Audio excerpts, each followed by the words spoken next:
In the western United States, there are less than 100,000 wild horses. They've always been an easy scapegoat for the livestock industry, who don't want to admit that the huge numbers of their cattle and sheep that are overgrazing are the problem with land health in the American West. And yet, the Bureau of Land Management wants to take away thousands of these horses. It's a David and Goliath situation.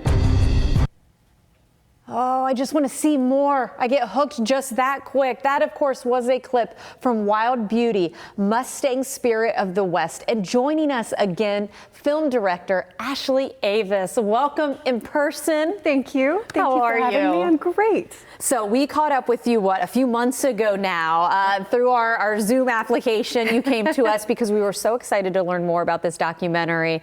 And now you are back in your hometown and you are going to be previewing it, screening it coming up. We're going to give you details in just a second, but take us back to your passion for horses and directing films, because I feel like this is such a nice marriage, this film. It really is. I grew up with horses and riding horses here in St. Petersburg, and horses really came back into my life full circle when I got the opportunity to write and direct Black Beauty, which was acquired by Disney.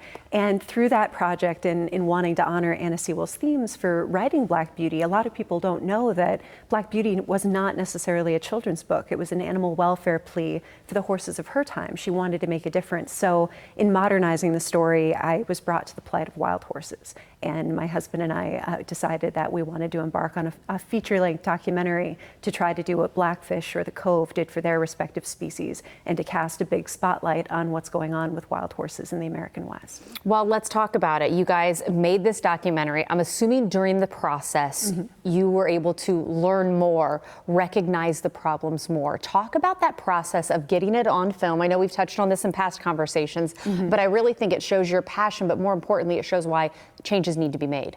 Absolutely, changes need to be made. So it was an interesting process because I knew as a horse person that we had wild horses in our country, but I had no idea until I embarked on writing Black Beauty what was going on with the corruption that's befalling them in the American West.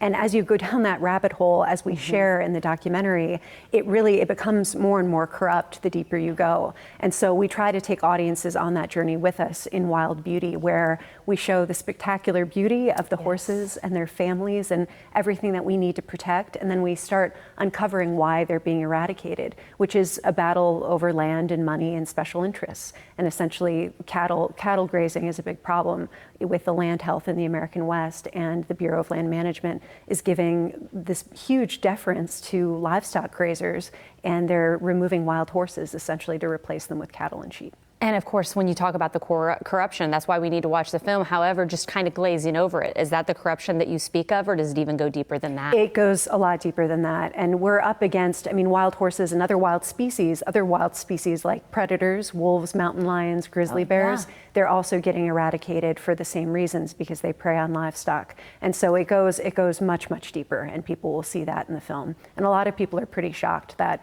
the government agency tasked to protect wild horses is actually eradicating them across the western U.S. And of course, maybe some of the people that I hope you have shocked so that we can get change are the folks in Washington, D.C. You just held a screening there. Talk about the screening in front of Congress and how you told me before we got started, you came away feeling a little optimistic. We absolutely did. So this journey has been a 5-year labor of love. And so to finally bring the film to Washington, D.C., and to hope that people would pay attention and want to make a difference, we had a screening at the historic Warner Theater. We had Congressman Steve Cohen and Congresswoman Dina Titus, both huge supporters of wild horses, there at the theater, along with other members and staff. We had a real wild horse in front of the theater named Mystic, a rescue that came out and did photos with lawmakers. And it was a beautiful evening, and people come away from this documentary and it's just a pretty spectacular reaction of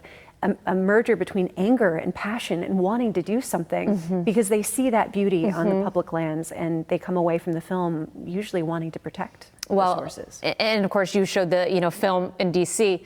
We're also now getting to talk about showing the film here at home for you. Talk about this screening, and it is a very special place that we enjoy talking about here on the show, and it just makes sense, right? The James, they've been so supportive, and they screened Black Beauty, our Disney film, last weekend for kids, and now this Saturday, we actually have a sold-out screening on Saturday at the James, and I'm really excited to come home and show not only the people that I grew up with who are going to attend, but just my community and the place that, I spent so much of my childhood. I'm so excited to show this labor of love in Wild Beauty. And of course, in closing here, as we get ready to share information too, I know the film too is out on Amazon, so people, the screening is sold out. However, you can still get the information. I know you've got a question and answer too that I want to talk about. However, I feel like you must be at a place right now where your home, your love for horses, which you grew up with, then trying to make a difference and then throwing it on film as a film director. I feel like you must just have all of these moments tied up in one where you have those pinch me